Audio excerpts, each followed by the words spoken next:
Tudo bem, Lisandra? Boa noite, seja bem-vinda à casa do nosso Tribuna. Eu queria saber, o comportamento das pessoas no trânsito tem melhorado ou tem piorado ultimamente, hein? Olha, nos centros urbanos tem piorado, né? É. Eu acho que as pessoas, elas estão mais estressadas, elas estão mais preocupadas. Meus pacientes, ultimamente, o que eles mais têm é a falta de sono. Então, eles não dormem.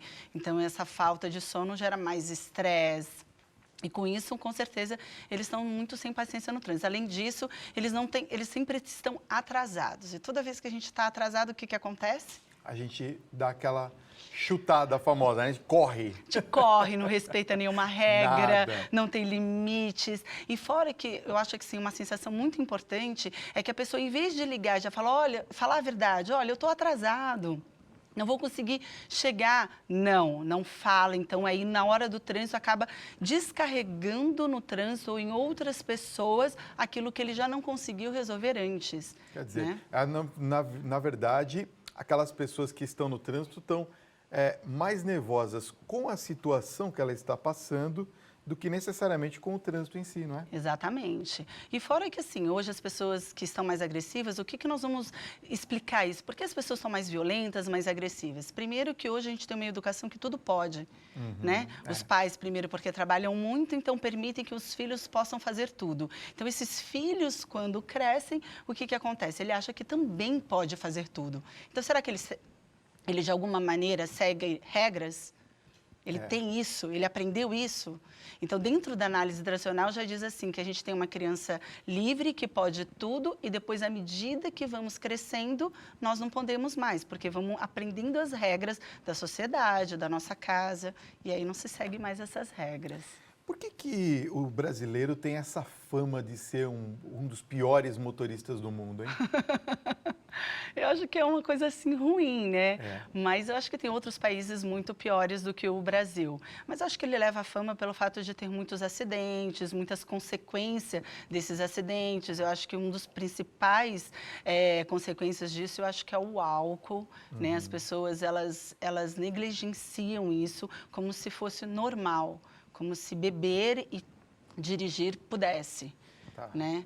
E com isso... Acaba fazendo, por consequência disso, acaba fazendo, não é? E tem consequências. E ela não se dá conta que aquilo de verdade está agredindo outras pessoas, está desrespeitando a sociedade, né? Uma coisa que eu queria te perguntar é a respeito, por exemplo, da questão...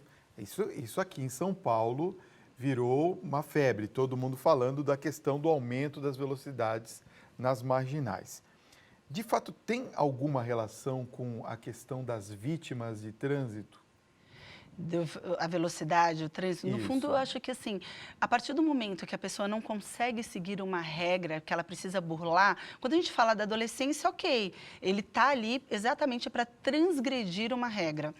Mas quando a gente está falando de um adulto que já cresceu, já amadureceu, por que será que ele está fazendo isso? Será que ele não tem questões internas ou violência na infância e aí cresceu um adulto agressivo? Sabe por quê, Lisandra? Eu vejo o seguinte, né? Claro que hoje, com as velocidades estabelecidas, nós vemos que a fluidez do trânsito ficou melhor. E aí vem uma outra ala que começa a publicar notícias. Olha, acabou de aumentar hoje e aquela noite já teve um acidente. Como se a culpa fosse da velocidade. Mas, na verdade, nós percebemos no dia a dia, quando estamos no trânsito, que os próprios motoristas, não só nas marginais isso, viu, gente? Em qualquer via pública, nós vemos que muitas dessas pessoas, elas não respeitam mesmo os limites de velocidade, olhar para o celular, colocar o cinto de segurança, e isso é o que gera, na verdade, a vítima. Quer dizer, quando ela transgride aquilo conscientemente, que é exatamente o que você está falando, né? Assim, depois que a nossa população não foi educada para isso, aí tem que ter uma punição muito severa, que é o que está acontecendo cada vez mais, principalmente aqui no nosso estado. Então, tem que ter de verdade uma punição severa, e essa é a punição. Então, diminuíram a velocidade, multa. Hoje eles não estão deixando passar absolutamente nada, né? Hoje tem blitz para fazer o bafômetro e tudo mais, porque eles estão extremamente severos. Mas, na verdade, para acabar com tudo isso e ter menos punições, precisa de verdade uma educação muito melhor. Concordo em gênero, número e grau com você. Só a educação vai fazer com que a gente melhore de fato, não só a questão do trânsito, mas tudo na vida depende da educação. Agora, eu quero falar com você que está em casa. Olha, o aumento de limite das velocidades nas marginais de São Paulo, que a gente está conversando aqui, realmente divide opiniões, gente. Olha, de um lado, os motoristas que são contra. E até ficam, sabe fazendo o quê? Eles ficam diminuindo a velocidade. Quer dizer, o limite é mais alto e ele vai lá naquele limite antigo, entendeu? Do outro lado, os condutores que defendem o aumento da velocidade. Será que carros em velocidade maior causam realmente mais acidentes, como estamos conversando aqui? Vamos dar uma olhadinha com o nosso repórter Luiz Henrique Casoni, o que está valendo quando o assunto é velocidade para veículos. Roda aí. Desde o dia 25 de janeiro, o limite de velocidade nas marginais Tietê e Pinheiros, em São Paulo, foi alterado. Nas duas marginais, a velocidade máxima para veículos leves na pista expressa voltou para os 90 km por hora. Na pista central da marginal Tietê, o limite de velocidade agora é de 70 km e nas pistas locais, 60 km. Para veículos pesados, o limite de velocidade é de 60 km por hora, menos na pista local, onde o ponteiro não pode ultrapassar os 50 km por hora. Segundo a CET, as marginais Tietê e Pinheiros registraram no primeiro semestre de 2015 mais de 600 acidentes. No mesmo período do último ano, 2016, os primeiros 6 meses do ano apresentaram pouco menos de 400 casos. A redução do limite de velocidade das marginais seria responsável por essa estatística. Uma redução de 37,5% no número de mortes e feridos. A Secretaria de Transportes da gestão Fernando Haddad defendeu que a redução da velocidade nas marginais melhorariam a segurança e teria reflexos na diminuição do número de vítimas. Já para a atual gestão Dória, marginais foram feitas para serem vias rápidas e o motorista tem mesmo que pisar no acelerador. Às vezes não é horário de pico, a gente precisa se locomover com mais facilidade. Ficou bom agora, tá? Com o aumento de velocidade que teve. Eu acho que todo motorista tem que ser consciente de ter o limite e respeitar os limites dela, entendeu? A educação para o trânsito pode ser o pé no freio para a conduta perigosa ao volante. Além do respeito ao limite de velocidade, ao pedestre, ao ciclista e o uso do cinto de segurança, o que mais os motoristas podem fazer para tornar o trânsito mais seguro? Comportamento no trânsito. Esse é o nosso assunto dessa noite no Tribuna Independente.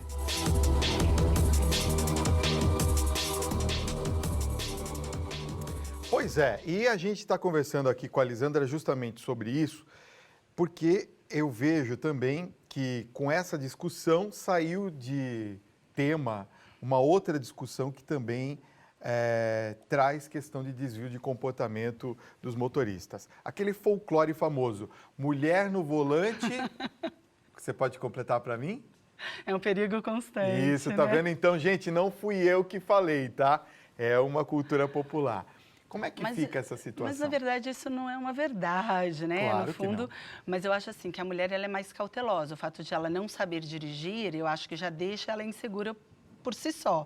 E o homem ser mais confiante, já tem essa segurança, então ele vai acelerar mais, ele vai fazer o zigue-zague, ele vai ultrapassar. E a mulher não, pelo medo, então ela acaba tendo muito mais cautela.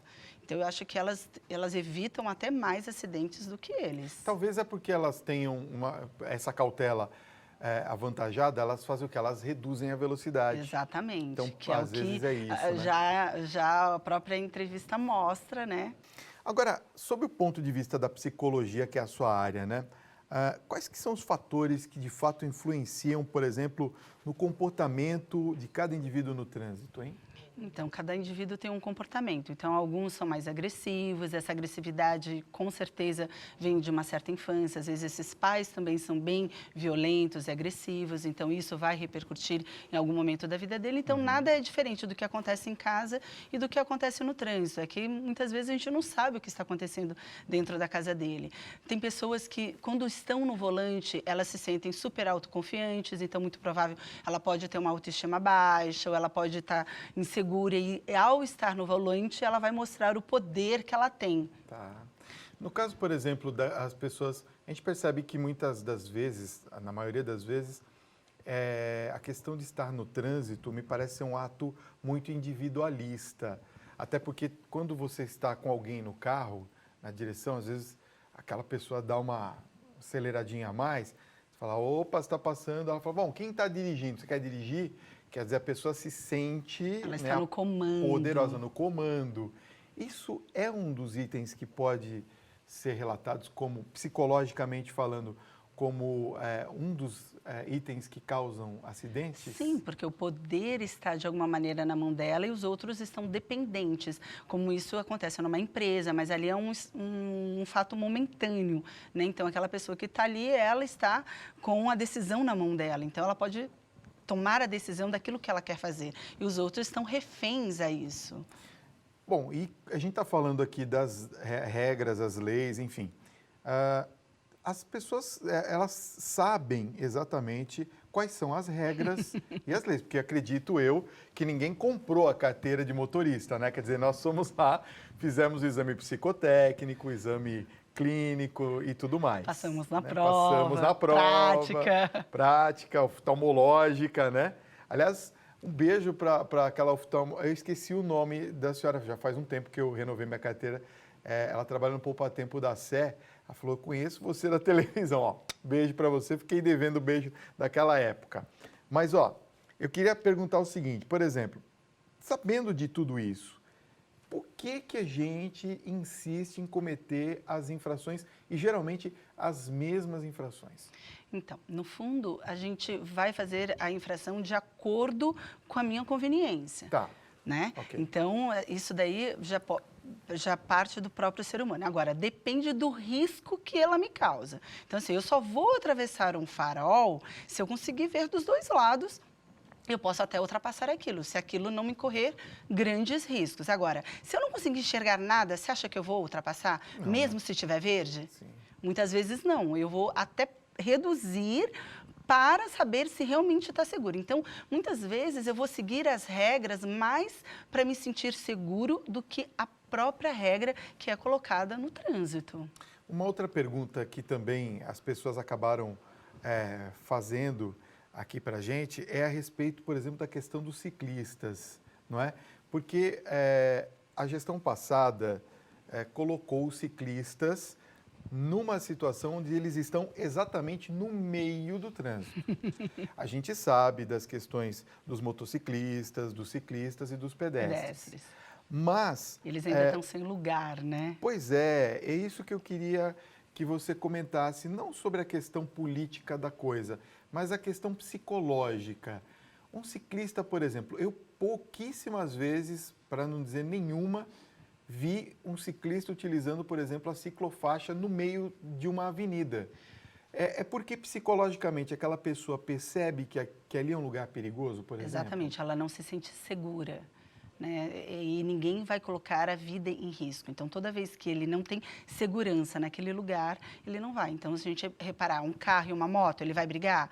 Né? A moto vai ficar brigando com o carro? Não, por isso que o motociclista ele é mais estressado porque ele corre muito mais riscos, né? Igual o carro quando está perto de um caminhão. Quem que é que vai respeitar quem? Porque você corre muito mais riscos. Então, tudo depende em qual posição você estar, em que risco corre a tua vida. Então, é uma coisa natural do ser humano proteger a sua própria vida, ter esse mecanismo de proteção. E por que o motociclista, quando passa, às vezes até numa situação inusitada, vai lá e quebra o retrovisor, etc.